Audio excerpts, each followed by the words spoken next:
John chapter 1, verse 2. Are you ready?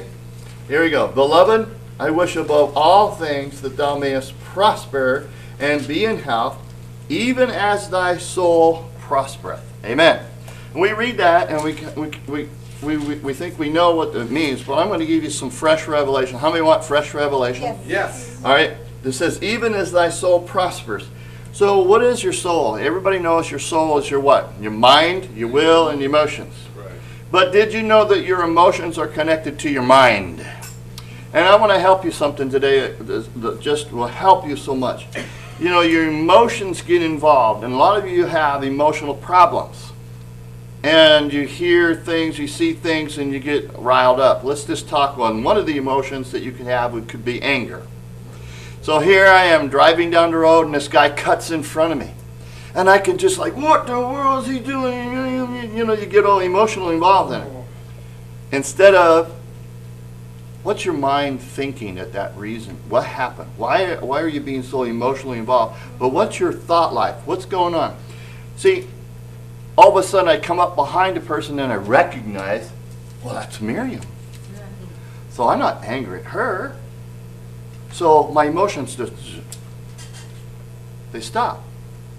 Because I know something. Because I know something. See, if you understand and you know what's going on, then you don't get so emotionally involved. So the guy cuts you off again, you don't know if he's on the way to the hospital. You don't know what's going on with that person. But you get angry because he cut you off.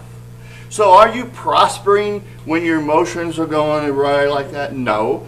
So I wish above all things that thou mayest prosper, right? And be in health. And the only way for your health and your prosperity to come is are your emotions and your thought life prospering. Because even as thy soul prospers. So when your emotions are getting up, let me give you another little illustration that will help you. So I go into a 7-Eleven store and I'm shopping to buy a couple items quickly. And in comes a bunch of kids that have got green hair, red hair, blue hair, earrings all over, leather jackets, and are making a fuss and a muss and a lot of noise. And I start to feel a little, like, what is this? My emotions are, and then I take a second and I go, wait a second, what am I thinking? What is my thought life thinking?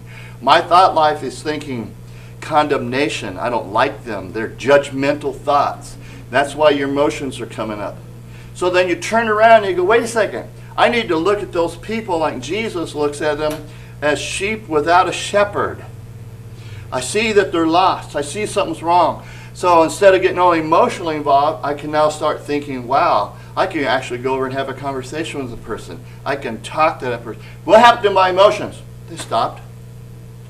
So how many people know that your emotions are, you're living on what things are making you happy, making you unhappy? What are you thinking at the moment? Take thought to what's going on, and when you realize that you have a knowledge, your emotions subside. So the emotions are there for a flag. It's letting you know you're thinking wrong. Right believing makes for right living. If you start thinking correctly, you're going to live correctly. If you're thinking wrong, your emotions are telling you you're not thinking right. That's why you're feeling odd. That's why you're getting angry. That's why you're having these things happen to you, because your thought life isn't correct. So if you take a moment, check out, what am I thinking? Oh, then your emotions stop.